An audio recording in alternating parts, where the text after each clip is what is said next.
You're listening to episode 25 of the On Being Human podcast.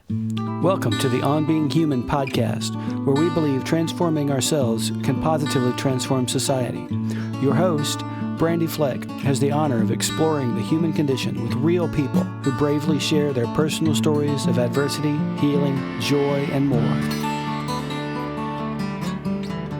If you're seeking empowerment, strength, and inspiration, listen in to engage and explore tough topics that help us humanize one another, understand ourselves better, spread love, and connect.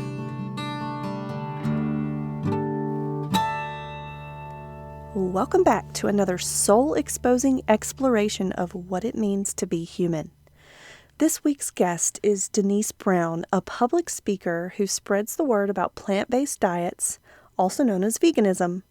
Now, I know that the food we eat seems to be a very personal choice, but what I want you and I to both think about today to expand our worldview and consciousness is that our diets are not personal choices.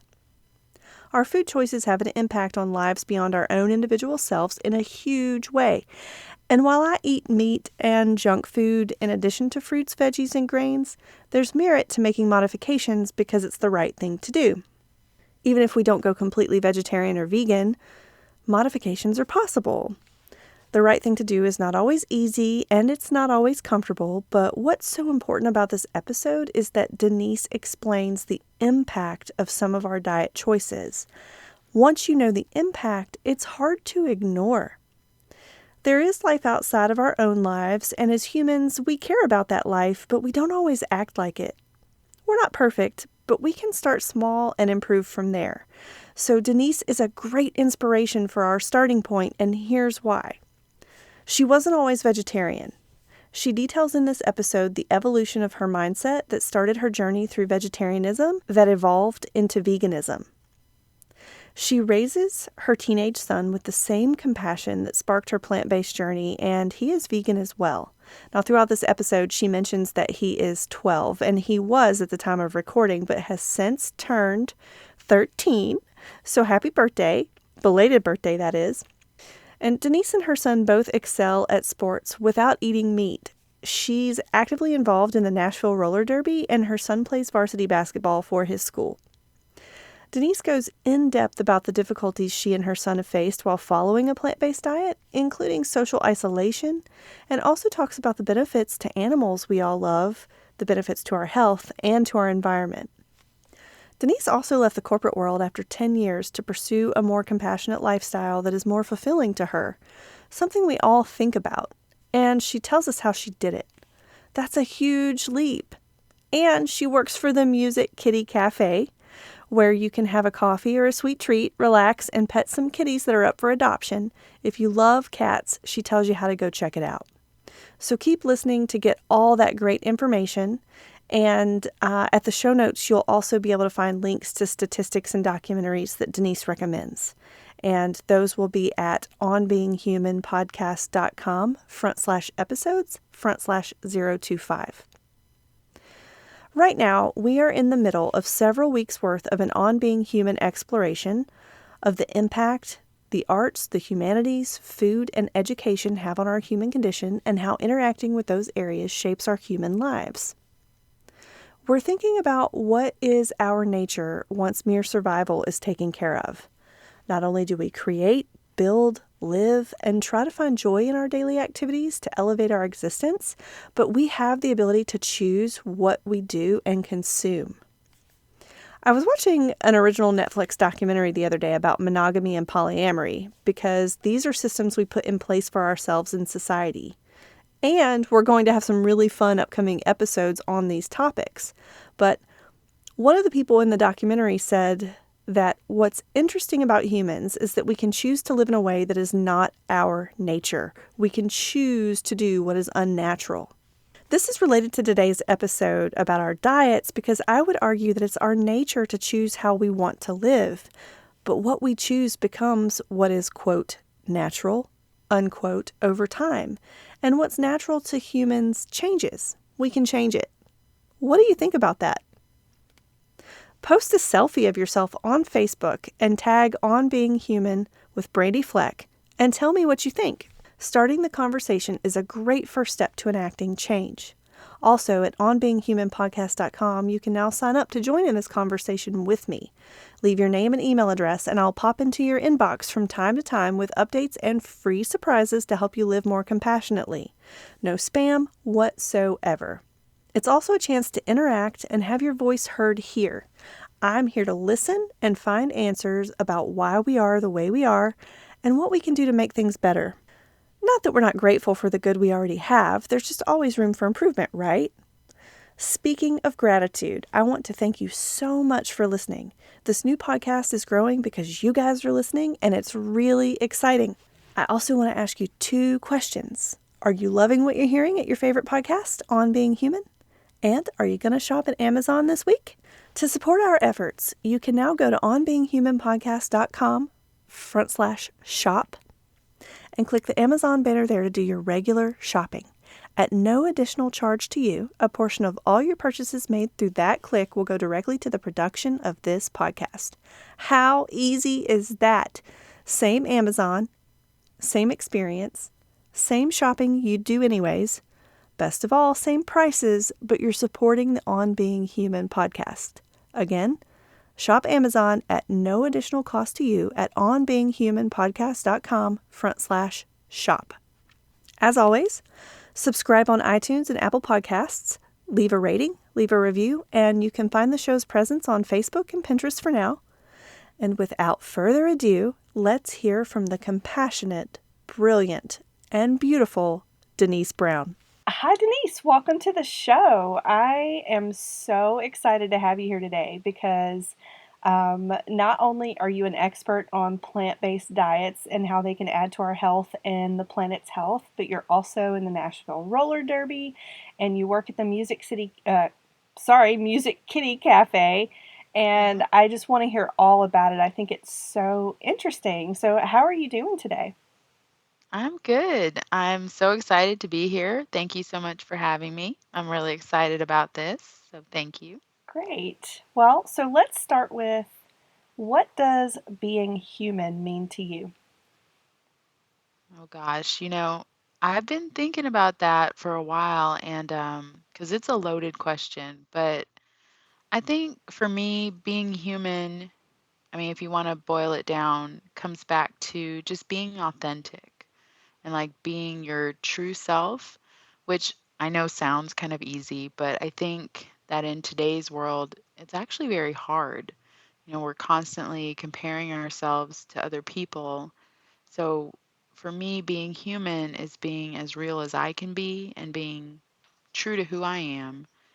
And I feel that way because I think the more authentic people are, the happier they are and the better or more positive things they can do in the world.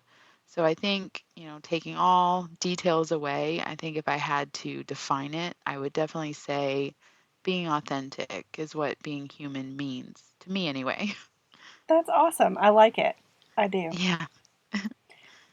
So, what is the most important thing to you, and how do you approach life? Oh gosh. Yeah, that's another hard one. There are so many things that are important, it's life and things are always changing, but again, I think if I had to define it, I would definitely say the most important thing to me is love, which I don't mean like the romantic love or anything like that, but I say love because that applies to so many different things like self love, love for others, love for humanity, this world, whatever your hobbies, all of that stuff. And like throughout my life, when I find myself in a difficult situation or if I have a decision, I always try to approach it in the most loving way possible, whether that means I need to like put myself first or put myself in someone else's shoes. So that's how I typically try to approach most things in my life, especially if I have to make a difficult decision or something like that. Absolutely. Yeah, that makes a lot of sense. I agree very wholeheartedly. Try to do the same type of thing. That brings me to, and this is a big one, but can you just Okay. Can you just tell us your life story? Like, what I want people to really get to know you. What was life like growing up, and how did you become the person you are today? Okay, well, yes, that is a very big question. And I think, like most people, I had maybe not everybody, but I had a pretty difficult life growing up. I was born in California, but I moved all over the place, and not for any real valid reason, but my parents just constantly moved around. When I was young, they went through a very horrible divorce. So I kind of bounced back and forth between my mom and my dad. And my dad was a pretty abusive guy, lots of anger issues and trauma from that. Mhm. But we moved around a lot as a family. I even lived overseas at one point in the Middle East with my mom. Oh, cool. And then, yeah, which was a great life experience. It really put a lot of things into perspective for me. I got to meet a bunch of people from all over the world. So it was kind of a cool time of my life. But then I would say sophomore year of high school, I moved back with my dad and my brother, who's about 5 years younger than me. And it, it was a really hard time in my life, high school, like sophomore, all the way until I graduated, because, like I said, my dad was very abusive and you never knew what would trigger him. So Mhm. we were constantly walking on eggshells. And I was the older sister, so I had to look out for my brother, which definitely defined who I am today. I'm very much a caregiver and want to take care of others. So that was kind of like my high school. And then when it came time to picking out a college, of course, I wanted to get far away. So I moved to the farthest school I could in Florida, Mhm. which was Florida State in Tallahassee for me. So I went there and I ended up having my son very young. He's 12 years old now. So I did graduate college, thankfully, and had him shortly after that. But kind of just fell into the typical rat race from there. I wanted to get the best job that I could to provide for him. And that kind of led me into the corporate world for a really long time, Mhm. where I was with the same company for about 10, 11 years. And that was also in Florida. And then just recently, I kind of gave all that up and decided to move to Tennessee, where I'm at now in Nashville, so that I could live closer to my mom's side of the family, which has been a great support system that I have here. So we've been here now about 2 years and just living life, kind of.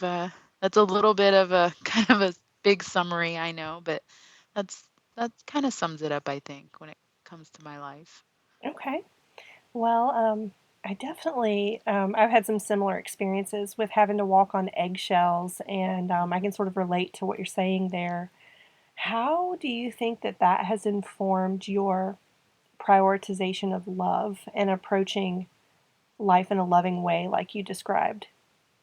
It's definitely shaped who I am as a parent and even as a partner, because even though my dad was abusive, I knew that he loved us, and it was him not being able to manage his anger and not having good examples for himself. So, like with my family and my son, I try very hard to not overdo it, but at least let him know that the love is always there, even if I'm angry or, if I'm disappointed or whatever. We'll have that conversation, but then I explain to him, I feel this way because I love you and I want what's best for you. So I try very hard to kind of, I wouldn't say overcompensate, but I do try to keep what I say in mind, because I remember my past and how I was brought up and walking on eggshells, and that's not fun for any kid or anyone. Hmm. So I try really hard to make wherever I'm at a comfortable environment and a loving environment where we can be mad at each other, we can make mistakes, but at the end of the day, we all still love each other, and that's really how I approach a lot of different things, but especially in my own home. So, as part of setting the example that you want to set, and I know that you're an expert on plant-based diets, and you also choose that lifestyle for yourself. Is that sort of an example that you set for your son? Is that part of that? Yeah, and I know we're going to talk about it, but I mean, all of this stuff I do think ties back into a plant-based diet because, however you want to, if you want to call it a plant-based diet or a vegan lifestyle, it just, I mean, it's really a lifestyle where you're committed to being compassionate and not harming others, Mm-hmm. which I think is the biggest reason for me why I've gone down this path. Yeah. And yeah, so it's a huge factor in the way that I live and the way that I parent because it just makes the most sense to me. Like, even when it comes to our food, why cause harm if we don't have to? So, absolutely, it even comes out, in just my diet that I really want to live a life of compassion and not harming others, Yeah. which goes back to a plant-based diet. And with my son, that was something that he's been raised his whole life, a vegetarian, but I constantly am checking in with him like, how do you feel about this? Do you feel like you want to keep doing this? Because I want him to make that decision one day on his own if he ever wanted to change his diet. I want him to know that he could do that and I wouldn't be mad at him. I want it to be his decision. Whereas when I was raised, or growing up, how I was raised, it was never, everyone just ate meat because that's what everyone else knew, and no one ever really challenged it. So, knowing what I know, it just makes sense for me to raise my son in this compassionate life that we have. So far it's been working, and he's, on board. He's never expressed any interest to wanting to change it. Mm-hmm. So I think we're all doing the right thing for us right now, at least. Yeah. Well, awesome. Yeah. You touched on something that I sort of am curious about. So I know that when we've talked, before this episode, we've called it a plant based diet, but then you mentioned vegan lifestyle. So I'm interested in the semantics. Like, why refer to it one way as opposed to the other, and what's behind that? I love that. I love that question because it's something I struggled with as well. Like my main job, what I do is I go and I present to a lot of different audiences about, I mean, basically the benefits of plant-based dieting as it pertains to our health, the environment, and animals. I, Mm-hmm. I talk about a lot of different things about that. Um, but one of the struggles I had was, the company I work for, we were told to emphasize plant-based diets because there's a lot of reasons why, but one of the biggest misconceptions I think is that a lot of people think vegans are healthy, which that's not always the case. Like there is a ton of vegan junk food that you can eat, like ice cream, Oreos, even certain Doritos. So just because someone is vegan doesn't necessarily mean that they're healthy or Mm-hmm. that they're doing the best that they can for their health.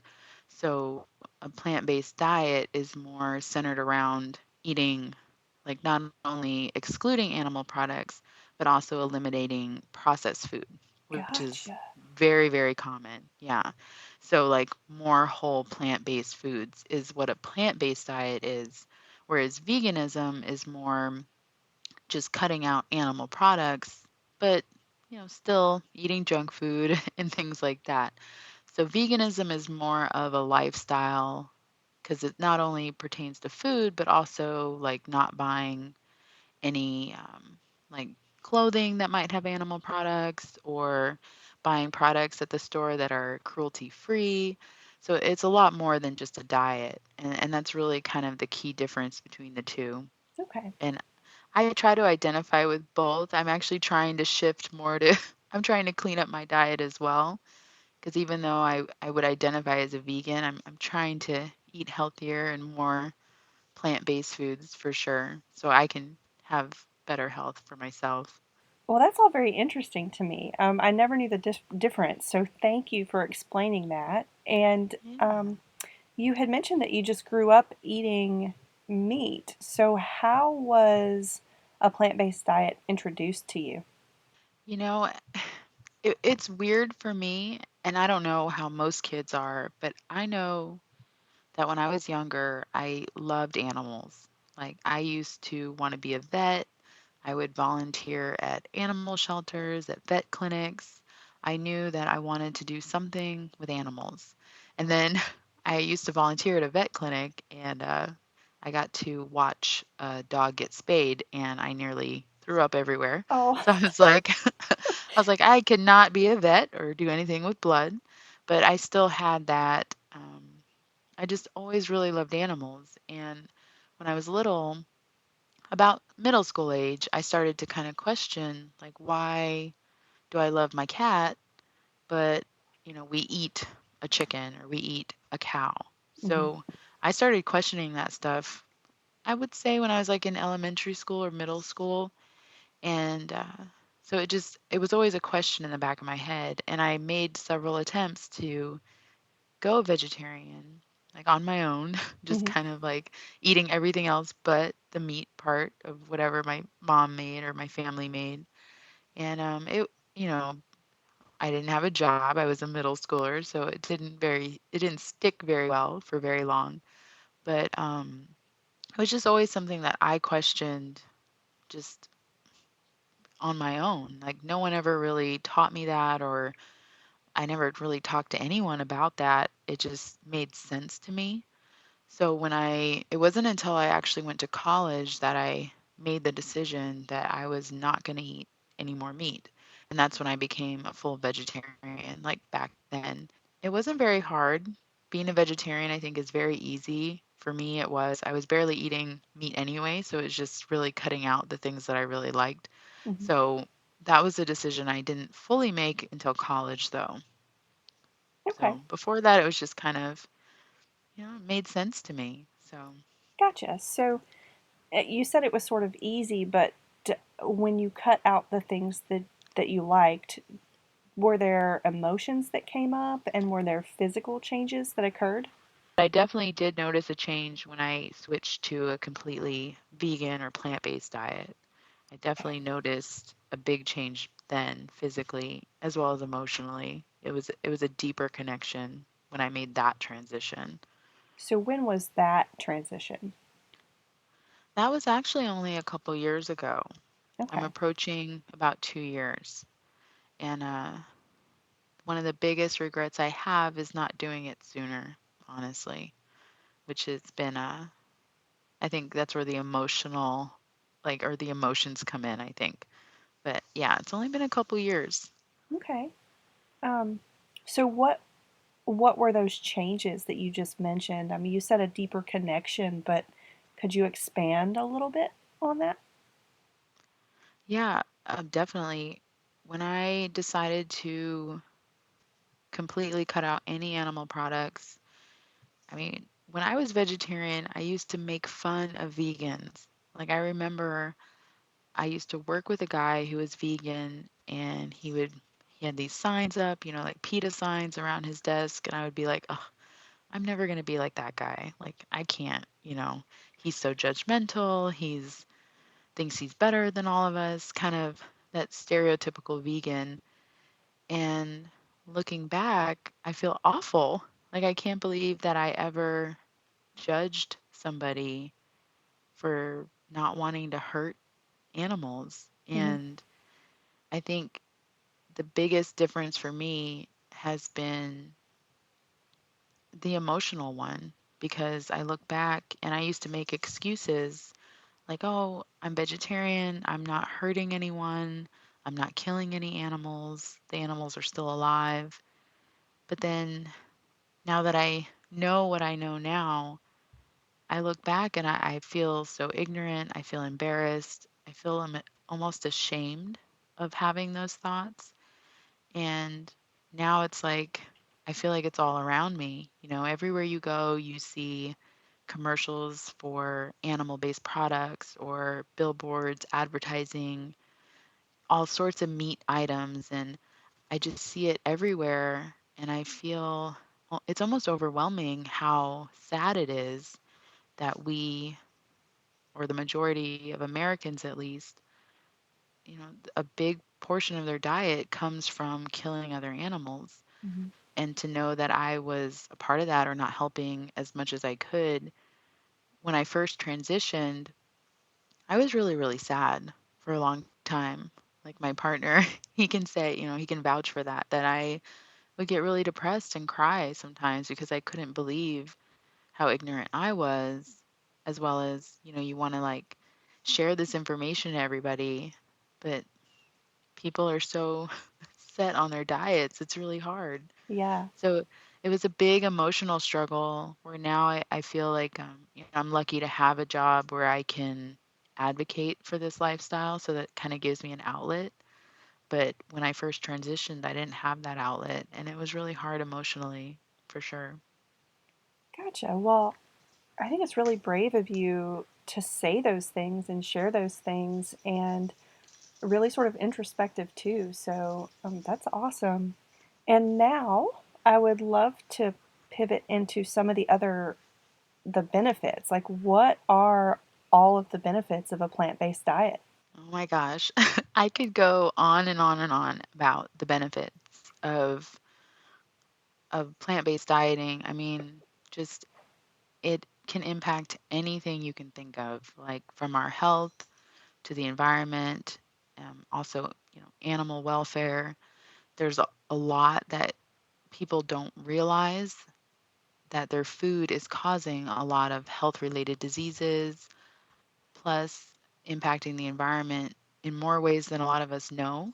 So I could go on and on and on about it, but I mean, the top diseases that we have in our country go back to the foods that a lot of Americans eat. Hmm. Because if you think about it, like most of the foods that make up the standard American diet are high in saturated fat, high in cholesterol, and those two things alone clog up our arteries, which causes a ton of different problems like heart disease, strokes, even Alzheimer's disease.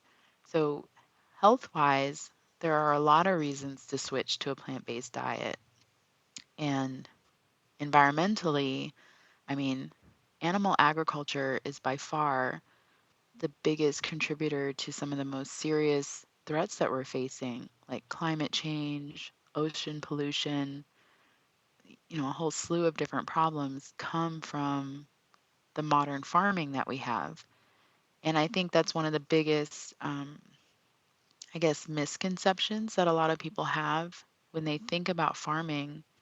They still picture like big open fields and big red barns, and that's just simply not the case anymore. I mean, we have these huge farms that have popped up that will easily have up to 1 million animals on site. Oh my goodness. Yeah, and when you have that many animals on site, I mean, think about just how much waste piles up, all the water needed, all the natural resources needed. And not to mention, on top of all of this, like most of the grain that we grow on our planet goes to feeding livestock, which is very, very inefficient when you think about how many people on our planet are facing hunger and starvation and things like that. So, I mean, if I really wish more people would look into this and research this because just by changing up your diet, we can address a whole ton of different issues from our health to the environment, as well as, a lot of people are also starting to realize how these animals are treated on these farms where they're often in these really, I mean, as you can probably picture, like these horrible conditions where they're confined and often don't have, they're like born with a lot of deformities and they have very short lifespans. So a lot of people are starting to become aware of that as well. But when you take all of that into consideration, the biggest answer that we have to that is just goes back to our diet, which I think a lot of people don't realize that. And I think that's kind of powerful in a way if you can, you can control a lot of things just by the food that you eat. Yeah. Yeah. I know that's kind of a long answer, but there's just so much that goes into it that a lot of people don't realize. And and it's not it's something I didn't realize either. until very recently because I was a vegetarian because I love animals and I kind of made that connection, but it wasn't until the past couple of years that I also realized how much animal agriculture is also damaging our environment. And that's also really scary. Yeah, that's a lot to think about there. It is a lot, and I can go on and on and on about it, but I know, I mean, and there's so much information out there where people can look it up and they can read these facts, but it's, you know, people have to want to look that information up and really Right. take it in. Yeah. Yeah, change can be a little difficult. And when one of the big things that I want to focus on in life is starting to change the systems that no longer serve us. And it seems like this is one of those where if people, like you said, if they just took the time to look into it and realize what was happening, like we could so easily change something by just setting our minds to it. Oh, yeah. Yeah, just Hmm. because something's been a certain way for so long doesn't mean it has to stay that way, right? Right. Absolutely. Yeah. And it used to be, I would I would say even when I was a vegetarian, there weren't as many options as there are today. Now, I mean, you can go to almost any restaurant, any grocery store, and there are tons and tons of plant-based options now that it's and and I always say like there's if you really like something that's animal based, like even ice cream, there's a ton of non-dairy ice creams out right now where you can just go to any store and you can still get the food that you like. It just requires like kind of retraining your brain in a way Mm-hmm. or being aware of other things that are out there. So just keeping your eyes open. But it's a lot easier now today than it used to be even just 5 years ago. Sure. And so to go back a little bit on some of the things you said about how, just by changing our diet, we can sort of change problems that are going on with our planet. So thinking in Mhm. terms of healing our bodies through a plant-based diet, how Yes. does that relate to healing the planet in some way? Like, what are some concrete examples of how it's connected? When people are healthier and more aware of what they're putting into their body, they also start to care more about the world around them, if if that makes sense, because I know that's what happened for me. Like when I was even a vegetarian and still eating ice cream and eggs, I was very much concerned about me. I was like, I need to eat this. I love that. Ice cream is my happy food. Um, but it wasn't until I decided to cut that stuff out and I started researching more things that I realized, like, oh my gosh, like we have all these problems on our planet. And what can I do about that? So, being more aware of the foods that I was putting into my body, I started to become more concerned about our planet and the environment as well. But I mean, just even if you didn't care about that stuff, even if you just were to cut back on your animal product intake, you would still be helping out our planet because there's so many statistics out there and so many facts that show or prove that animal agriculture is really the single biggest contributor to a ton of environmental problems, especially or even climate change, which is like a really, really big hot topic right now. Mhm. And a lot of people don't realize that animal agriculture is contributing more greenhouse gases than any other industry out there. So if we want a future on our planet, where we don't even a change in climate by 2 degrees can have a ton of huge effects. If we don't want that stuff to happen, we have to start thinking about the food that we're eating. So I think when we start thinking about those things, not only will our health improve overall, but we can also feel better knowing that we are helping the environment and we are helping our planet. So it doesn't have to keep going in this horrible direction that we're going. And Right. it's starting to get scary. I mean, scientists and experts are starting to give us very real timelines, and it's within our lifetime. So I think just knowing all of that stuff, it just by shifting our diet, it helps so many things. It's really unquantifiable, how much it can help. When it comes to changing, there are so many complex things that go into it. And so I want to get into a little bit of the social impact of going against what's mainstream right now. And you mentioned that your son has been a vegetarian for his whole life, and that he has recently gone plant based. Yeah. How do you help him maintain that lifestyle in our society, which is largely the opposite? Yeah, it's him him being a vegetarian was so much easier than it is for him to be plant-based because, there's a lot of things he does. I mean, inside our home, no problem. Hmm. But there's a lot of stuff he does, when he's out with friends, family. He plays basketball at his middle school, so they have a ton of team events. So, there's a lot of social things that he does where, they have no idea what a plant-based diet is, or, it's just normal for them to have pizza, hamburgers, hot dogs, tons of food that my son can't eat. So I would say that we we do our best here at home to make sure that if he has a big event or if he has a basketball game, we make sure or go out of our way to make sure that he has something he can eat, even if you know, he's not bonding with the team in that moment.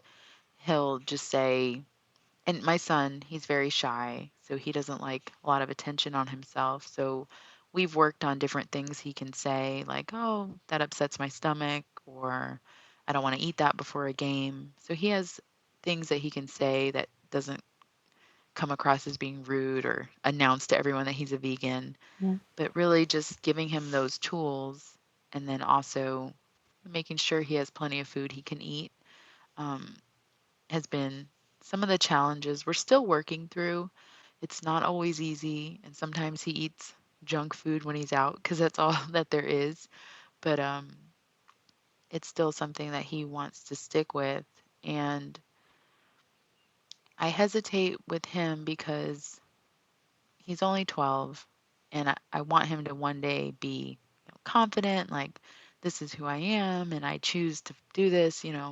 But at the point he's at right now, it's very hard, and they want to fit in. He doesn't want to stand out. He wants to be part of the crowd. So it's been a bit of a struggle with that. But I think just checking in with him about it, working through different situations so he knows what to say if it ever happens, has been a big game changer here for sure. Great. A lot of great takeaways there for our listeners. Um, and we'll list all those out in the show notes for sure. But I want to ask too, it sounds like it could be lonely. Do you find that it's lonely for him? And do you get lonely um, in this lifestyle? I, you know, I would say that I definitely do experience loneliness because of this lifestyle. Um, but with my son, I don't really get that impression. He has a lot of friends. He's been doing basketball, so he has those connections and friends in the neighborhood. So he's still very active, and he has his friends all over the place. He plays video games and all that. So he has a pretty active social life, I guess I would say. So if I had to guess, I would say that he doesn't experience that loneliness. I think with him, it's more not wanting to appear different when he's with his friends. Um, Whereas with me, I'm very vocal about it. Mm-hmm. I'm like, this is me. I'm plant based. I'm a vegan, and it does cause me to sometimes feel very isolated because most of our planet are not they're not vegans, Mm-hmm. and a lot of people I think feel, and I try very hard not to come across as judgmental or condescending or anything, But I think a lot of people just knowing that I'm vegan are scared to eat around me or scared to say something. And it's come up a few times in different conversations where people will tell me they're scared to order what they normally order if we're out to eat and stuff like that. Yeah. And it's, Oops. I always tell them, please do whatever you want.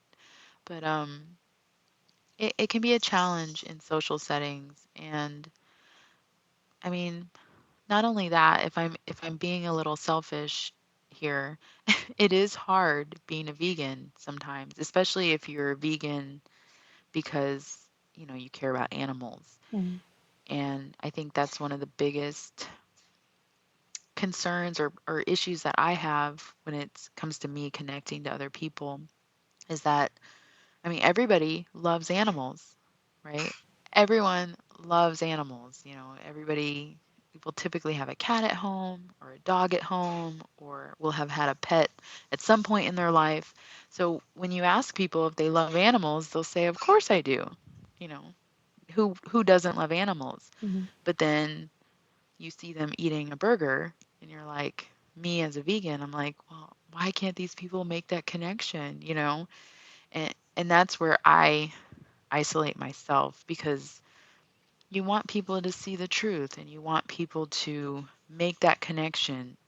But at the end of the day, there's only so much, you can say or do. And at the end of the day, everyone has to make their own choice. So Right. it can be a little isolating for sure. Sure, sure. So, how would you recommend combating that to someone who is new to a plant based diet or is not sure how to navigate that experience? I'm part of a lot of different like vegan groups on Facebook and which is a great resource. There's tons of groups out there if you're interested in, this lifestyle or diet. Um, there's a ton of different resources, but Facebook is a great community to plug into. But I think that's a common question. Like a lot of people are new to the diet or the transition, and maybe their partner's not on board or their family's not on board, or even their family will give them a hard time about it. So that's a very common situation, I think, for a lot of people that are transitioning. And my advice would be just to, like, if you're going to go to a social setting, either eat beforehand or know, look at the menu ahead of time so that you know what options you have.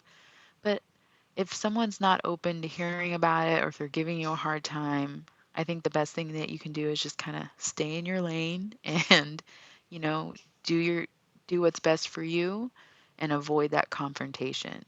Because in my experience, people get very defensive about their diets and they don't want to change. Hmm. So I think that the best thing that you can do is don't engage in those conversations unless they come to you. And I think that's where a lot of families or individuals have conflict when they try to talk about why they're vegan or why people need to change. And unless someone's willing to hear it, it's just going to cause maybe some argument or some issue. So I say try to avoid those things if possible and Hmm. just be as prepared as you can be for any social situation you might be going into. Okay.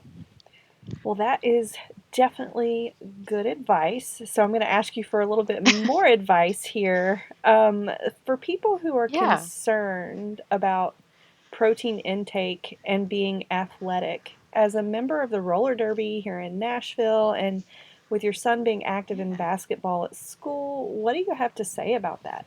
Oh gosh, that's kind of like a joke with vegans. Okay. Everyone will ask, "Where do we get our protein?" And it's kind of just like a running joke in the community because I mean, we get it from the same place animals get their protein, right? Like Hmm. animals eat grass, they eat grain, they get all their protein from a plant. And I think a lot of people miss that or kind of skip over that the protein they're getting from an animal is simply like recycled protein in a way.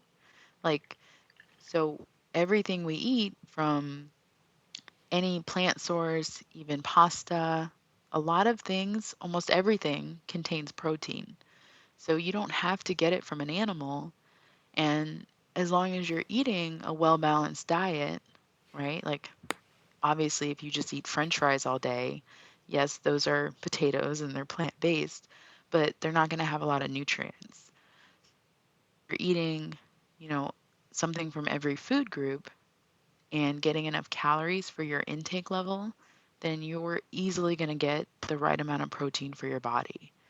And it's interesting because, like in America, we tend to get too much protein, almost double the amount that we need, because we have very, very meat heavy diets in our country. Mhm. But a lot of people think you need a bunch of protein to build muscle and all that stuff. And it's just simply not, it's not true. Like the daily recommended amounts are actually pretty low. And if you're trying to build muscle, you might need to bump that up a little bit. But again, as long as you're eating enough or a well balanced diet, you're easily going to get whatever amount you need. And it's also interesting because, like cup for cup, for example, a cup of black beans will typically have more protein than like a serving of steak. And so, I mean, you can still get these protein, high, quality of protein amounts in other foods. But we've just been kind of conditioned or trained to think that the only way to get protein is from meat, which Yeah, just really isn't the case. gotcha. So, and my son, I love to kind of throw him out as an example because he's 12 years old and he's taller than me now. Like I'm 5'7", so he's probably about 5'9", 5'10". So he's Wow. really yeah, he's really tall for his age. He's never had any health problems, knock on wood. He's always been super healthy. We only go to the doctor for like his wellness visits or something like that. Hmm. And, he's a kid who's never had meat. So, and he's athletic and all that stuff. So, I even say like kids don't even have to worry about that either. Kids are definitely going to get the nutrients that they need as long as you're not just giving them junk food, which any diet you want to avoid that. So, Yeah, yeah, that makes a lot of sense. yeah. So let's pivot to just this huge topic of following your dreams. Um, Okay. yeah, following this diet seems like a part of who you truly are as a person. You know, it supports what you really stand for in your life, and it seems like you also believe in creating change, and it takes a lot of bravery to do that and to go against the mainstream to create that change you so strongly believe in. And I think part of that you mentioned earlier was leaving the corporate world to come sort of uh, have more of a lifestyle that supports your true self. Can you tell us how you left the corporate world and how you made that leap, basically? Yeah, it's something I love to talk about because I think like most people, I graduated college and I had a couple entry level jobs and then I landed the one that I was in for 10, 11 years with a great company. Like I love my coworkers and working there and tons of great benefits. I mean, it was a really great company to work for, but at the end of the day, especially my last few years there, I would leave feeling very unfulfilled Mm-hmm. and just kind of like, I would dread going to work the next day and just no motivation. I mean, my energy levels were so low. I just, the only thing I liked about going to work was seeing my coworkers. Mm-hmm. And there was a lot of stuff going on in my life at the time, but my son was in elementary school, so he was going to have to go to middle school, which in Florida they have to change jobs to do or change schools to do that. So I was just thinking like, now is the time. If I'm going to move, I need to move. And something just told me that I need to move closer to my family, like my mom's side of the family. They live near here. And it was just something I always wanted to do because we were so isolated. We're the only part of the family that was in Florida, and for me, being around family is important. Mhm. So I just always had this nagging feeling that I was going to do it. I didn't really have a plan or a job lined up, but I just decided to take the plunge, and we came up here. I did have a job when we came up here, just kind of another desk job, and I was like, oh God, I don't want to be doing this again. Mhm. Like, this is not why I moved. And one day I just kind of had it. I was at this job for a couple months and I just quit and I walked out. And probably wasn't the best move of my life, but I was completely done with the corporate world. I was like, I did not move from Florida to come up here and just have another desk job. And I kind of took a leap of faith, and thankfully I had some savings to get me by, but it took me a while. And during this whole time is also when I had kind of started to fully transition to completely being plant-based or vegan.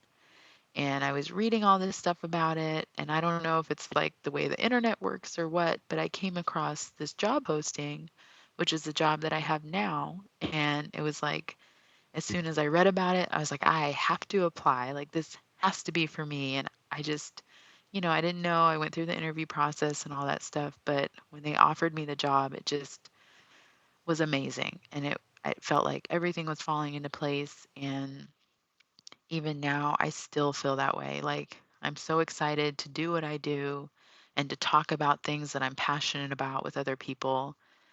I can't even tell you like how much that means to me. And it's something I wish more people did. Like, I really do. I mean, I meet so many people that are so unhappy that, they go to a job because it's financially secure, or, it's just fits their life, or but they're Mhm. not happy. And that's definitely where I was. And I'm just so grateful to not be there anymore, if that makes Sure. sense. Oh, yeah, absolutely. Um, Yeah. and I think that's true. Like, it's just a normal thing for people to dread going to work every day, and you're just. I love that you're an example of you don't have to be that way, and I believe that if people took more leaps of faith and demanded that we all, you know, sort of have fulfilling lives, that eventually things would change, like we don't have to settle for these lives that don't serve us, and maybe they do serve us in ways of stability, and the paycheck is there, but there are other ways, I guess, to make those things happen. So Yeah, yeah, so thanks, because I just, absolutely. yeah. So can you tell us a little bit about the Music Kitty Cafe here in town, and what can folks do there? Oh, yes. This is so I have my main job where I like talk about plant-based diets and stuff, but then on the weekends I also work as a shift supervisor for Music Kitty Cafe, which is exciting. It's the very first cat cafe in the state of Tennessee. Ooh. So that's awesome. Yeah. They're opening up a few more, but they're the first ones to officially open. And they're approaching 1 year this April, so it's exciting. But basically, I mean, it's a cafe where people can come in and have coffee, hot tea.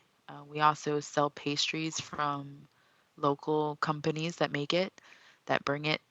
They have to drop it off because we're not allowed to prepare anything in the actual area because there's cats there. Mhm. But we have we try to keep it around 18 cats at a time that are all adoptable. We work with a local nonprofit, Nashville Cat Rescue, and they're amazing to work with. But they basically bring us cats, and somebody falls in love with them, they can adopt them right there, take them home. And we actually just reached our 100th adoption recently, so that's kind of exciting. But it's a really, really great way for cats to find their home, basically. So it's another really rewarding job in a way.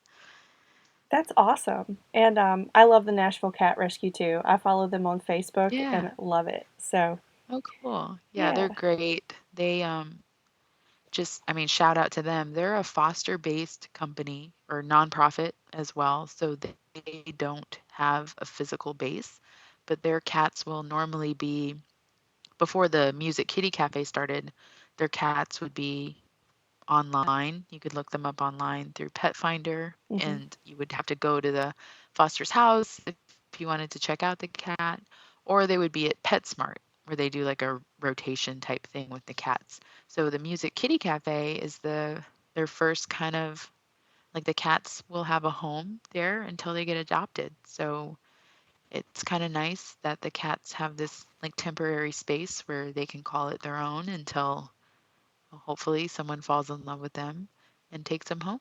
Yeah. Yeah, it's really cool. It sounds really cool. And also the roller derby is just awesome. Can you tell us a little bit about how Yes. long you've been in roller derby and what the bouts are Oh, like and what you love about it? gosh, that's a whole nother subject that I could go on forever about as well. But I love roller derby, and it's something that I'm in my fifth season this year. So it's actually my second season with Nashville Roller Derby. And I had started in Florida and then I transferred to them when I moved up here.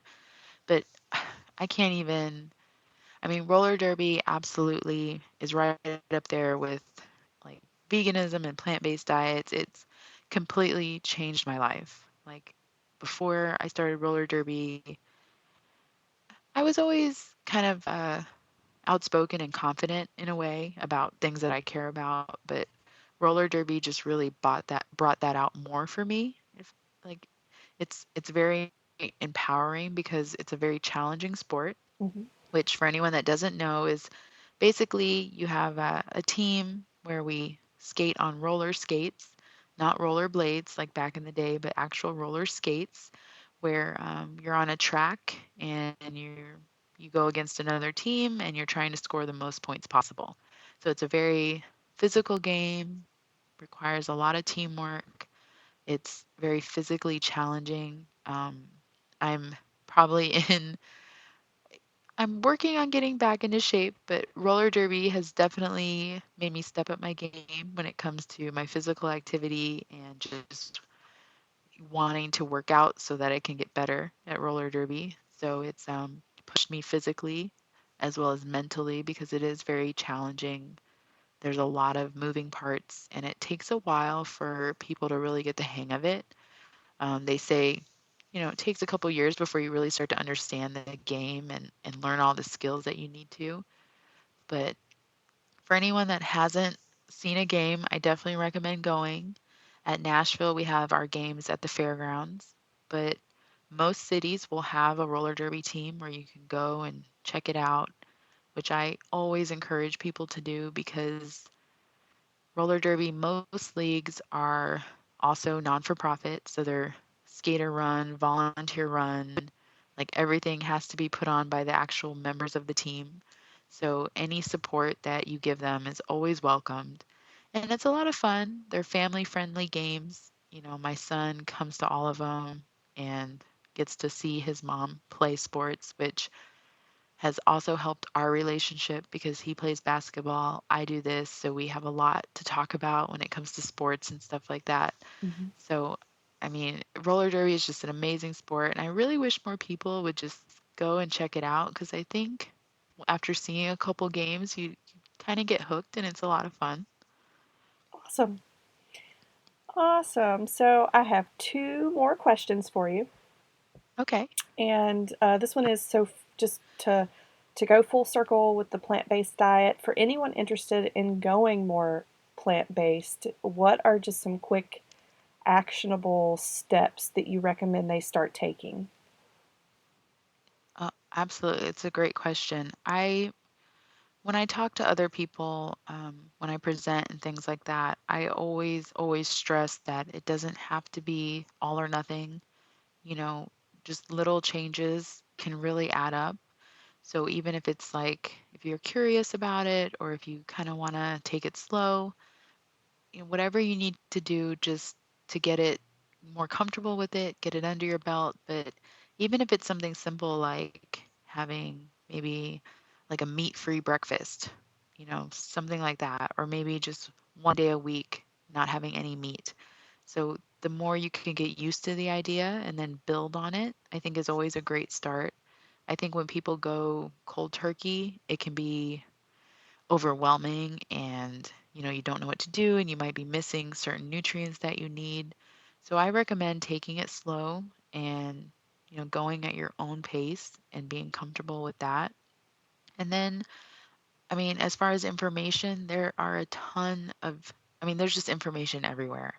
And I always recommend for anyone curious to start with, there's a bunch of documentaries on Netflix, so they're free, or even YouTube, you can look them up. What the Health is a great one.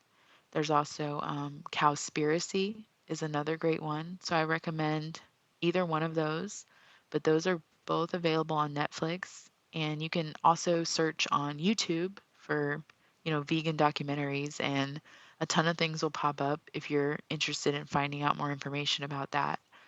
Um, so I recommend just starting there, starting slow, researching things, getting more information, and then adapting it to whatever works for you. But I always say that it does not have to be all or nothing. So any changes that people make, even if it's just one day a week, no meat, that can help with a lot of things as well.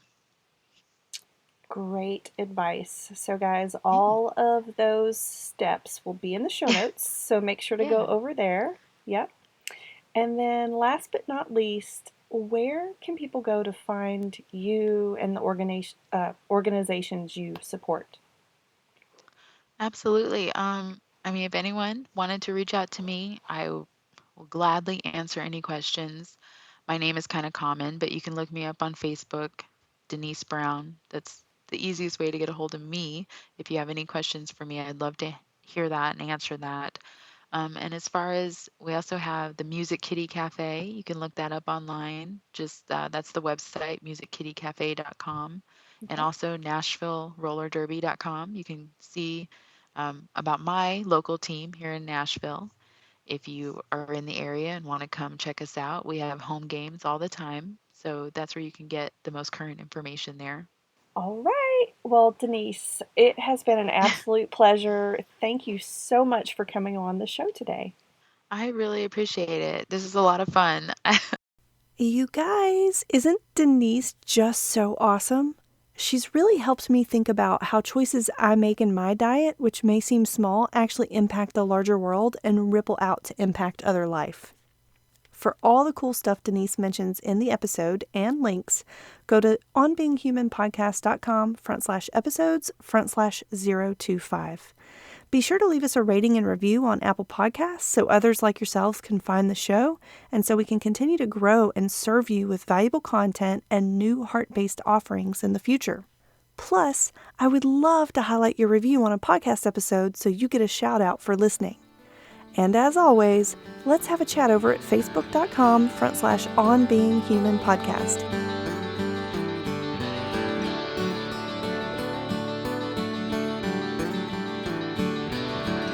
So there you have it. I hope you enjoyed this episode. Tune in weekly at onbeinghumanpodcast.com for more soul-exposing explorations of what it means to be human. Until next week, love to you all.